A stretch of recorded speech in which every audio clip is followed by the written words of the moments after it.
So ngayon, punta na tayo sa ating main topic na kung paano ang tamang pagpili ng gravity disc gamit ang nomogram.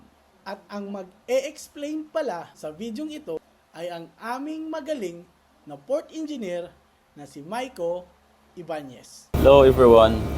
Today I will show you on how to select gravity disc using our nomogram. First, we must have the lab test result and also the nomogram.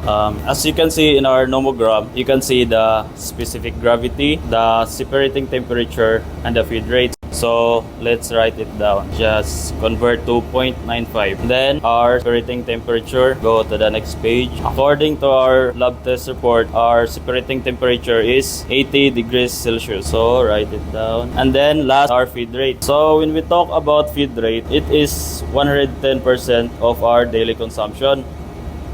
Here I already